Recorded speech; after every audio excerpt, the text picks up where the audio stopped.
Right, well, thank you very much. So big change of tone now. Going to talk about beer and pubs. Very different sector, of course, and for some people, a sector where you would have read a lot of the negative impact of the sort of three crises as we see it the last few years of COVID, of the Ukraine-related inflation, and indeed the budget that we've just had, all of which it's arguable that hospitality has been the most exposed to those three different shocks. But I hope that I and Mark, our Chief Financial Officer, will persuade you that this is an equally compelling NAV story as the last speaker, and that there is still plenty to play for in this sector, which has been a very long-term sector, withstood many different challenges in the past, and continues to have good demand for the basic product of beer and pubs. So firstly, who is Shepherd Neame? We're Britain's oldest brewer. I'm the fifth generation of my family to be involved in it, but I'm something like the 18th generation to be running the site. We're the oldest manufacturing site of any product in the country. We produce, as you can see, 35 million pints of beer a year, win lots of different awards in lots of different categories. We own and operate 290 pubs, 85% of them freehold in London and the Southeast. And you can see there our turnover figures and profit before tax figures. Roughly speaking, Mark will go through this. Turnovers continued to grow in the last few years, price-led, but profitability is not quite where it was back in 2019, 2020. Strategically, it's very simple. We want to own the best pubs, have a dominant position in each of their communities, and we want to brew the best beer and supply the best customers within our geography. Roughly speaking, it's not just Kent, it's a 2-hour drive time from our location, which is Faversham in Kent. That takes us into South Essex, it takes us into Hampshire, it takes us all through London, into North Hertfordshire and down the A3. Within that, we obviously want to attract more customers to our pubs, online, to our visitor centre, drinking beer in the off-trade. We want all the touch points to be a great consumer experience. We want to capture their data, understand their needs, sell them other products, other services. To do that, we need a great team of people. It's a very people-intensive business. We employ 1,800 people. We indirectly employ just over 5,000 through our tenanted pubs. And because we're a community business and are relying on regular cash flows from the same community year in, year out, we obviously need them to be passionate advocates for what we do. Community is the core to what we do. Our customers come back day after day, year after year. If you upset them, if you put them off, they won't return. So it's very important that it's a two-way relationship. We really do believe that we've got unique pubs. We focus on authentic and characterful buildings. We are a polar opposite from something like a Wetherspoon. We don't really trade in the high street. 200 of our pubs are listed, so that means they've got terrific character. Whenever we own or invest in a pub, we're looking for a unique position, unique location, or a story to tell that differentiates that pub from any nearby pub. With our pubs, we're trying to create superb facilities, give a great warm welcome, which requires a great deal of people process, training, customer service, compliance, etc. All of that drives the customer experience. And then with our drinks range, we are not looking for mainstream brands. We're looking for differentiated brands, our own, but also other people that we supply. Overall, our beer is our differentiator. It's a footfall driver. It's a reason to visit. And so therefore, we're going in a slightly different direction from many of our traditional peer group, the Fullers and Youngs of this world, who have exited brewing and are just focusing on their pubs. We have an outstanding ESG story. I know that's important to investors these days, but our recycling, our environmental credentials are second to none. We keep being top for awards, but you can see here some of these figures, the amount that we purchase from the UK in terms of hops or malt, the amount that we recycle, our renewable energy programme is all best in class within the sector. So So just a bit about our brand and our portfolio. Of course, we maybe have a reputation for traditional ales. Of course, you may think that all of our beer is traditional cask beer, real ale. We're probably best known for the beer in top right, Spitfire. But actually, we produce far more lager than we do ale. We don't produce a great deal of cask beer these days. Market trends have shifted. We have a very versatile brewery. We've always had a lot of international relationships with global brand owners, currently with Singha, previously with Asahi from Japan, previously Kingfisher from India. And the type of facility that we've got and its location with good easy access into London provides us with a fantastic platform, distribution and production for foreign brand owners to partner with us. So we're trying to invest and successfully are doing so in sort of newer styles of beer. We've got a Bear Island range. We've got our innovation platform called Small Batch. But we also have, as I say, our more traditional portfolio at the top. We're looking for specialities. We're looking for niches in the beer market. Bishop's Finger seems to command a bit of a niche on its own. One or two other products like Newcastle Brown are in there, but that's a very popular beer if you like strong ales. I mentioned Singha. It's the #1 beer in Thailand. Huge private company out there. Very big investors, and they will support us to get their brand known and distributed in the UK. So currently we sponsor the Open Golf and they supply the sponsorship. We are looking for other similar properties. Off the back of that, we will sell our own brands as well. So the investment in that sort of thing is enormous. They also supply Chelsea Football Club, but the sort of quantities you're talking about here are pretty game-changing. The Open Golf, I think we sold 284,000 pints in 4 days, which if you're a golf fan, please keep going. It's quite useful. So what is our heartland? I mentioned it a minute ago, but there it is. We're based on the north coast, just on the edge of ME and CT. But you can see that's a pretty big distribution platform taking in the whole of London. But just outside of London, you've got about 6 million residents. But you've also, if that was a separate country, that part of the southeast would have the highest level of productivity of anywhere in Europe and would be matching some of the richest places in the US. So we like to think of it as its own separate country. We want to be the national brewer in that area and the best pub owner in that area. It's a defined geography. We're not really trying to sell much outside of it. So we're looking to get the best accounts, whether it's the cricket clubs like Kent Cricket or the local football clubs. Those are the hero accounts in each community. If you can supply those accounts, if you can get buy-in from that community, then you win other accounts off the back of it. It's a very simple model. Just going on to our pubs, this is the core of our freehold base. This is the core of our asset base. It's the core of our NAV story. You can see there the distribution of our pubs on the map on the right-hand side. So approximately 60% of them are in Kent. And you can see we've got a very strong London presence with sort of 43 pubs there. Good clusters in East Sussex, good clusters in Essex and in Surrey. We are chasing centres of population.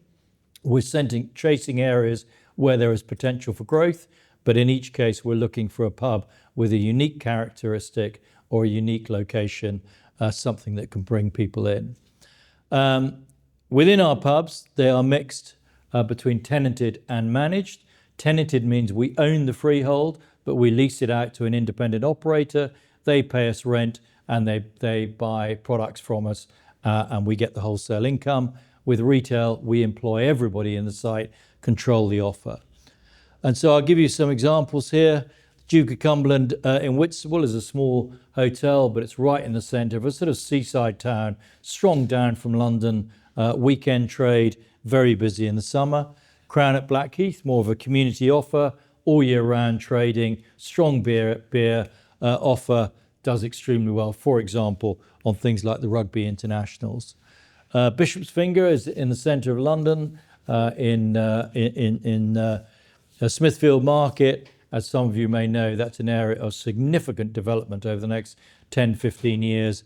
Recently, we just bought the freehold of that site, bearing in mind everything that's going to happen around the London Museum. This will be the new Covent Garden. This will be the new Spitalfields. That's an outstanding location.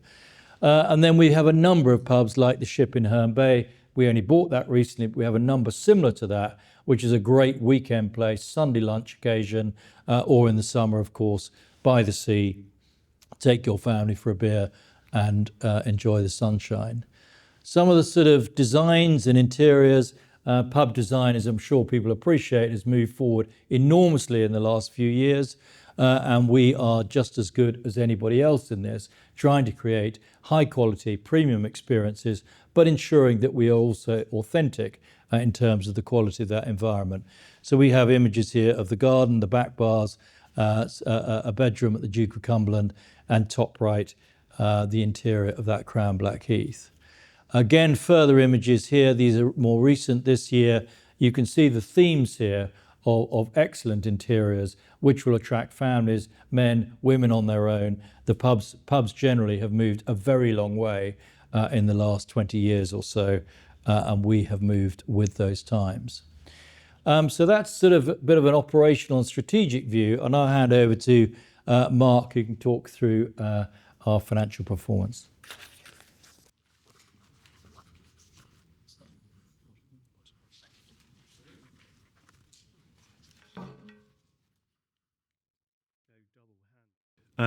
So good evening, everyone. I'll just follow on from Jonathan, and I'm going to talk a little bit about our financial track record and a bit about the opportunity as we see it going forward.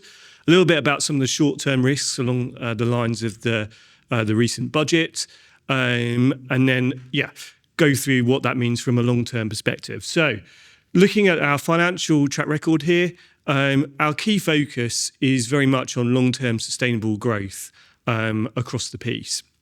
Just to give you some context on our relative size, on the left-hand side, this is our most recent results to June 2024. So we've grown revenues to a position of £172 million, EBITDA to £25 million, and underlying profit before tax to £7.9 million. So they've built back from some of the more challenging years, as Jonathan mentioned, of COVID and some of the high inflation we saw through 21 and 22. I've just put in the middle of the slide here a kind of long-term perspective on two key measures that we're very focused on. So that is our net asset value per share and our dividend per share at the bottom. And these charts go back over a 20-year period and hopefully give you an impression of the trend that we've very much been focused on in terms of that long-term sustainable growth over the piece. And I could probably go back another 20 years on those charts and show a very similar pattern that goes across there. From a balance sheet perspective, we've got a strong balance sheet. The pub estate's about 85% freehold in its value. So there's a good asset value that underpins that £12.17 net asset value that we've got there. And from a financing perspective, our net debt that we have is a mixture of short-term and long-term dated debt, and about 85% of our borrowings are at fixed rates of interest to protect against interest rate fluctuations against that freehold base. So a bit about track record, just now talking about a bit of the opportunity as we see it. And effectively, we see two prongs to that growth opportunity going forwards.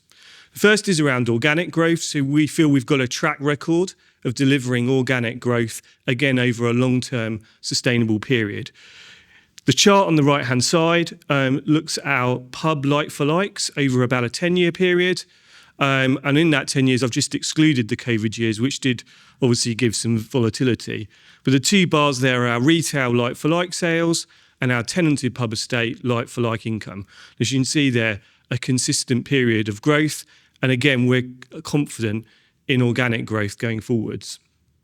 But I think over and above that, we see an opportunity for growth within our trading heartland. So Jonathan showed you that map of where our heartland is and where our pub estate is, particularly across Kent. And Kent, as our key trading county, is going through a bit of a transition as we speak. So Historically, it's been a farming, a dockyard and a mining county, actually. But it's been evolving from an industrial perspective over time and very much from an infrastructure perspective. So you'll be very familiar with HS2 as a concept.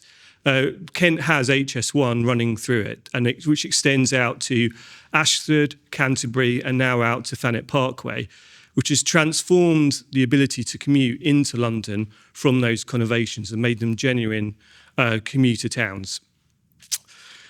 On the top of that, we see the potential for further infrastructure investment going forwards, from anything from a potential Elizabeth line extension out to Ebbsfleet, or particularly the more positive noises we've seen more recently from the Chancellor in terms of the Lower Thames crossing coming in. That would really transform transport between Kent and Essex, two of our key trading heartlands. Now, on top of that infrastructure investment, we've seen a significant increase in house building in areas such as Ebbsfleet and around Ashford. And I think on the back of this infrastructure and change in the county and growing industry, we see further house growth going forwards. University of Kent have put research out to suggest that there could be up to 250,000 new jobs and 230,000 new homes across Kent over a 25-year period. And the good news is we already have the best pubs, the best relationships with our customers, a network in place, and a fantastic brand reputation. So we're well placed to rise on the tide of our key trading heartland coming upwards. What we are doing is continuing to invest and transform the business. Jonathan's talked a bit about the strategy. We do see that our customers will continue to evolve. We do think that they'll look to see more, seek more premium experiences. We do think that they may be more health conscious, that they may seek growing alternatives to alcohol. And we do think that they'll value provenance and authenticity. And hopefully from what you've seen from Jonathan's sections and the earlier slides, you'll see we've got a strategy and a growth investment plan to benefit from those changes. And when it comes to provenance and authenticity, it's part of our DNA and flows through the business. So therefore, we see a good growth opportunity. Just want to kind of talk through some of the short-term challenges that we've seen. As Jonathan's mentioned, COVID has had an impact on the hospitality industry, and we've had high inflation coming out the other side of COVID, with the increases coming out post the Ukraine war. But the budget has continued to increase those in the short term. So we have seen an continued increase in national living wage. We pay ahead of that, but that does drive wage inflation through our business. And now the new NIC costs. I'll talk about that on the next slide. But we also have seen some short-term cost pressure of our own. So we have decided to upgrade our service and delivery model and logistics model across that heartland, which will lead to a higher service business model, but also additional cost over the next 2 financial years. So I just thought I'd touch on, therefore, some of the recent announcements that show where those challenges come through in terms of cost. So we've just put out a recent trading statement to update on our Christmas trade, some of those cost inflation elements, and a small share buyback programme. So I just wanted to touch on those before we close off. From a Christmas trading perspective, we saw a good Christmas trade across the piece. Our retail pubs in particular saw a very strong growth over Christmas and New Year, a resilient performance in our tenanted estate, and we've continued to see a bit of our beer volumes drop backwards on the back of the fact we've been exiting some lower volume supermarket business over the last 12 months, which we're now come to an end of. But just to kind of bring those short-term challenges into kind of materiality, we expect that the impact of the national living wage increase and NICs coming in is about £2.6 million. And our logistics change in delivery offer will take us to about £1.5 million as well in this financial year. So what that says is we are facing a similar inflation challenge actually in the year we're coming into as the ones we've seen over the last 2 financial years. From a share buyback perspective, a smaller buyback piece to the previous presenters, but we've allocated about £500,000 to share buybacks. That sits alongside our capital investment plans into the business, and we feel that's being done by Peel Hunt, our brokers, and we feel that will be EPS and NAV per share accretive, and is in the best interests of shareholders to sit alongside our internal capital investment. So that kind of concludes our piece. Just to kind of summarise where we are Britain's oldest brewer. We are very proud of that heritage, but hopefully you can see from this we are also a business that is very much set for the future.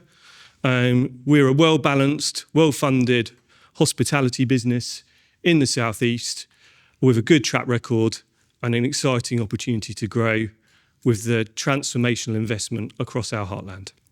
Thank you all for listening. Thank you, Jonathan. Thank you, Mark. We'll go to the we've got a question online. I'll start with the one online.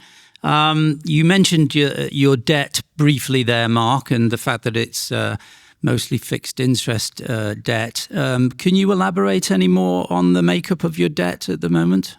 Yeah, so we've got.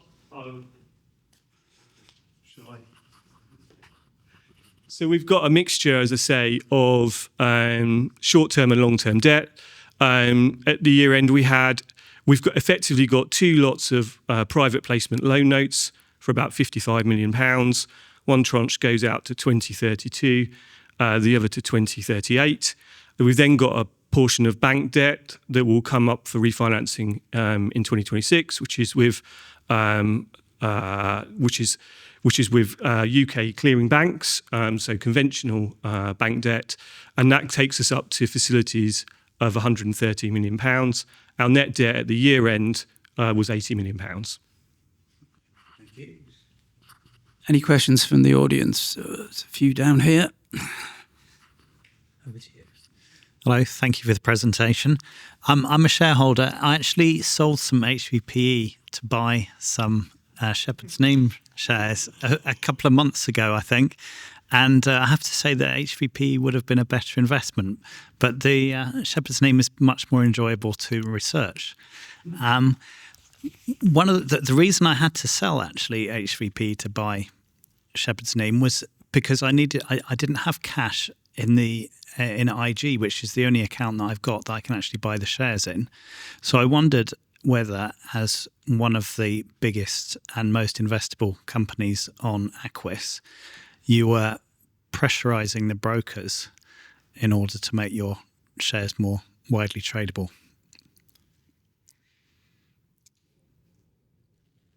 Do you want to answer that? I can, but we'll need.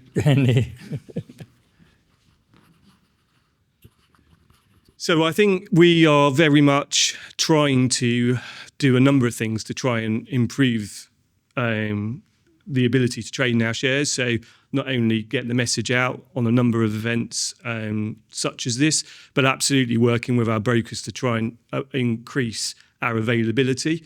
I think it might be worth me picking up afterwards to talk through some of the specific instances you've got, because I can take that away to try and be more proactive to kind of solve some of those problems as well. It's also worth saying that, you know, the company Six Group is just in the process of acquiring the Aquis market. Now, they own the Swiss and Madrid exchanges, as far as I know.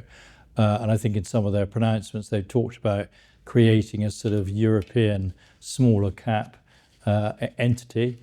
I don't know whether that's going to happen or not, but I'm sure the deal will go through.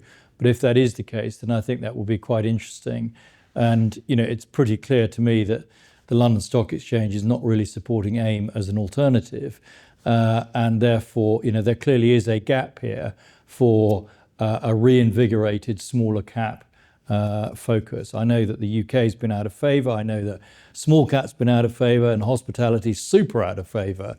But the tide will turn at some stage, and people will see that our NAV story of 5.55 against 12 quid is even more extreme than Harbour Vest. So, when that tide turns, even on thin liquidity, we would expect people to recognise pools of value that exist here and elsewhere. One for Jonathan. I'm not currently a shareholder, but I am a keen consumer of your products.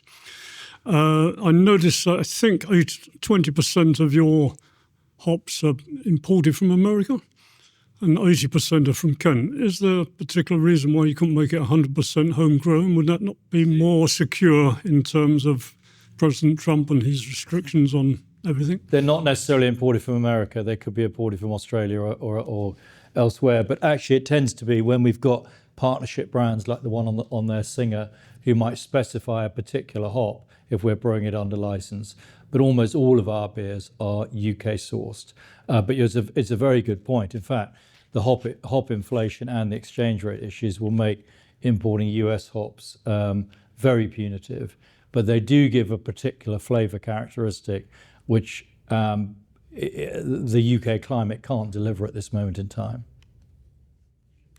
I was just going to ask a question about your 200 listed pubs. Obviously a benefit to all your customers who enjoy going there, but presumably there's a little bit of a downside there, owning so many listed buildings in terms of cost, maintenance and what you're actually allowed to do, and what sort of figure would you be expending each year on keeping them up to date and maintaining their, whatever they call it, the attractiveness of it in its traditional style? Yes, I mean, there are issues with that, with maintaining old buildings, no doubt about it. There are some issues in terms of modernising new buildings that were established when food was not a feature in pubs, and trying to get a kitchen in, and, you know, we'd tear our hair out permanently with the planners. But so, you know, occasionally you do hit a brick wall, and therefore we would dispose of that, particularly if they're too small. But fundamentally, consumers like to be in an authentic environment. They like the modern comforts, of course, but they like to see a beamy pub. They like to see a pub that's overlooking the sea or whatever. So I'd much prefer to have that sort of asset base, which, even if it fails as a pub, has got substantial alternate use value as a private house, than the alternative, which would be a sort of lock-up shop or something equivalent. So, you know, there's an awful lot of inherent value in freehold detached leasehold buildings. There's an awful lot of property upstairs as well as downstairs, and so you know, I think that is part of the robustness of our balance sheet. So a typical annual expenditure on them? Well, I mean, there's the maintenance capital for our whole estate is about 6 million a year. On top of that, we would expense about 2.5 million of revenue. Hope I got my figures right here, Mark. And then we have development capex, where we're always looking for major projects to completely reposition a pub. You've seen some of them on the slides there. Generally speaking, that's also about 5 million on top of that per annum. So approximately 10 to 11 of capex is what we spend on the pub business. I should say the brewing business is lower margin, but it's a very low capex business, and quite cash generative. Just a quick question about the cost increases. You mentioned 2.6 million increase in living wage and national insurance. How do you propose to mitigate it? I think Young's recently said they're going to put the price of a pint by 20 pence or something. I don't know, how do you propose to do yours? So I think the short answer is that there are a variety of different mitigations. We, like everyone, will be forced to put our prices up above the rate of inflation. Not something we want to do, but we will have to do it. We did put a price rise in just before Christmas, which is about 3.5%. We've done a wholesale price rise just recently. We'll move our food prices forward about 2.5% to 3% in April when this impacts. But there's quite a lot of other stuff that can be done too. For example, in our London sites, which are quite small square footage, we're looking at consolidating management roles. So we might have a general manager who's looking after 2 sites. You take one out. For example, there's a number of contractual things where we've always erred slightly on the side of generosity when we're employing people, giving paid breaks, live-in accommodation free. All of these things can be either reduced or cut. And there'll be other things that we will do too. So a series of different initiatives that we've got.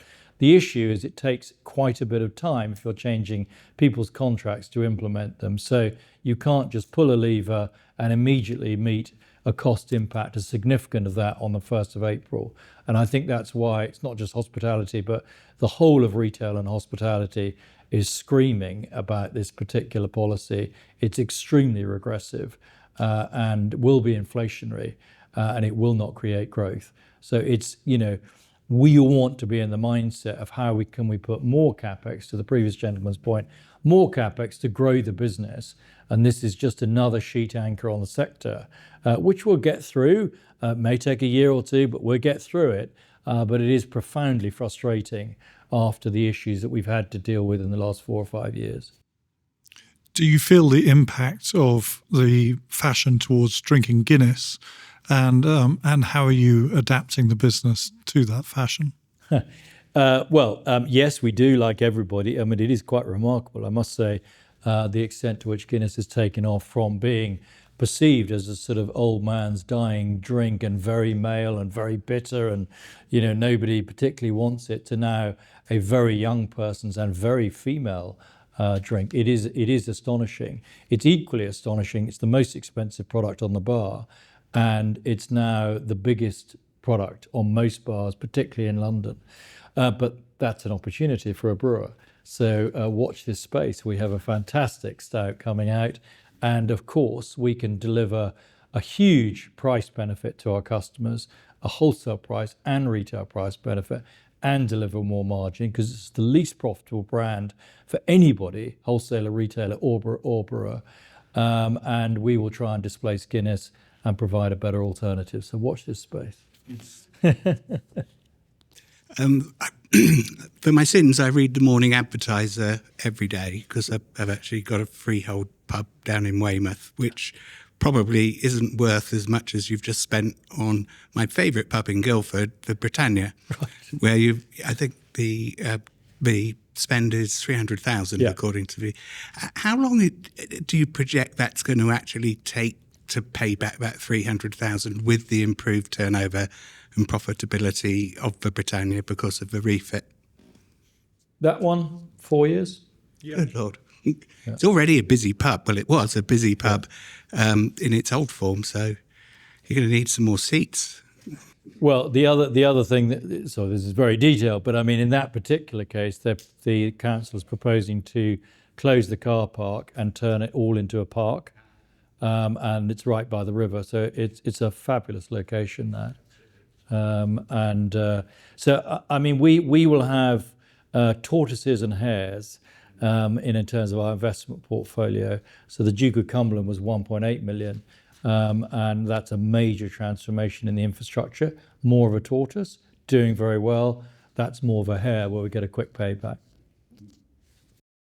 We've got one online here. That'll be quite a few of the audience will be interested in this one. Do you offer any shareholder perks?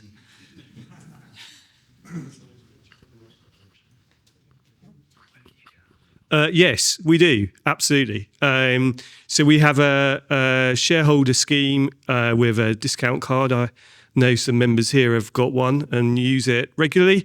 So that entitles you to discounts in our pubs and in our online shop and in the physical shop that's in Faversham, depending on your location. So yes, we do.